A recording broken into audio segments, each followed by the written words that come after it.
लेकिन लगभग एक दशक से जिस विश्वास के साथ देशवासियों ने 2 बार एक स्थिर सरकार चुनी है,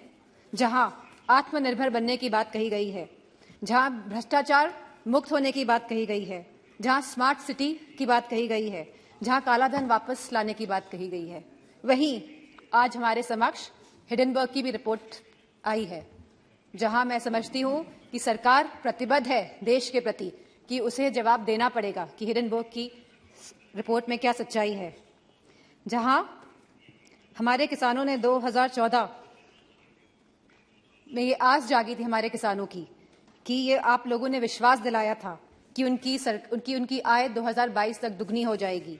वह किसान आज भी ये आस लगाकर बैठा है कि उसे सब्सिडी में बढ़ोतरी मिलेगी, कि एमएसपी के सही रेट्स मिलेंगे, पैदावार के लिए मंडियां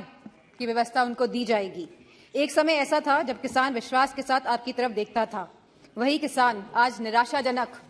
आंखों से आपकी तरफ देख रहा है। जहां युवा शक्ति की बात हुई,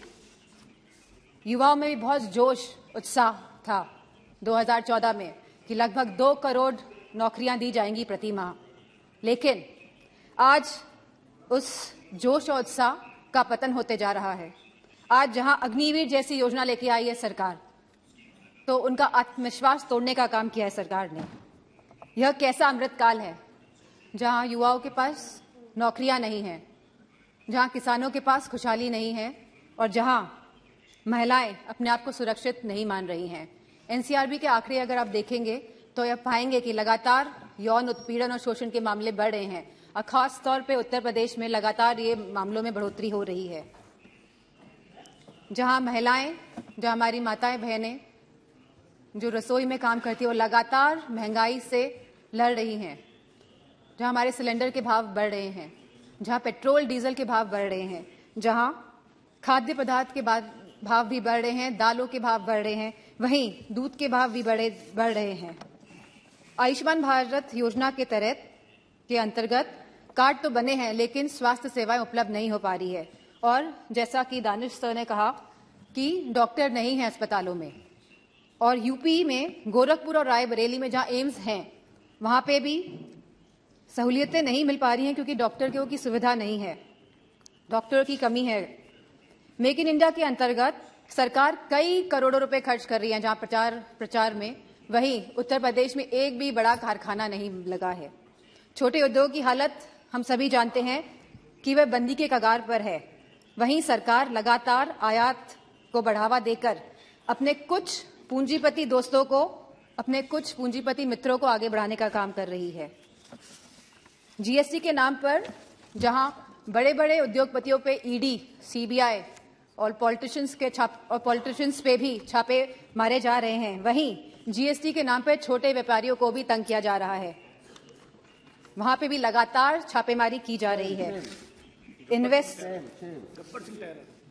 इन्वेस्टमेंट और इनोवेशन के नाम पर जहां पे लगातार एमओयू साइन हुए जा रहे हैं, करोड़ों रुपए के एमओयू साइन हो रहे हैं स्पीकर साहब, लेकिन एक भी इन्वेस्टमेंट धरातल पे नहीं उतर रहा है। जो सरकार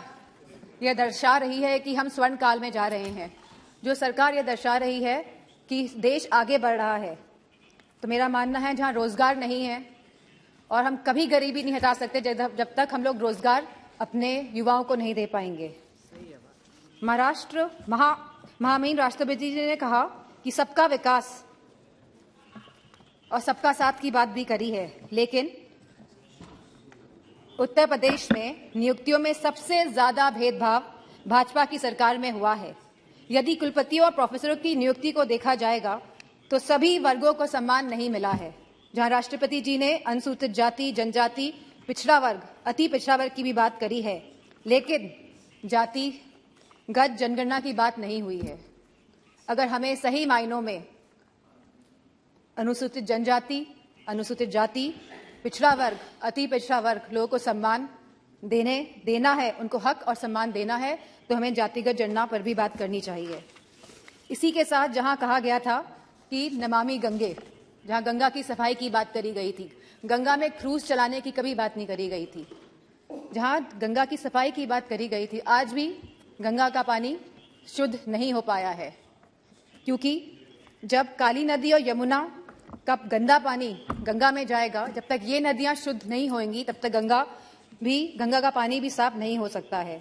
तो मेरा मानना है कि सरकार संवेदनशील नहीं है इन मामलों को लेके,